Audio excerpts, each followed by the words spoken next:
अस्सलाम वालेकुम। आप देख रहे हैं पाक ज़ीन 24 न्यूज़। मैं हूं आपकी होस्ट शुमाइला ख़ान। कराची से रिपोर्ट कर रहे हैं इरफान शेख।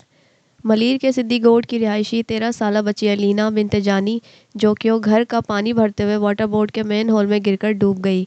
इंतज़ामिया की अदम दिलचस्पी के बायस बच्ची की लाश 12 घंटे गुजरने के बावजूद ना मिल सकी। उर्सा का इंतज़ामिया के खिलाफ एहतजाज जारी।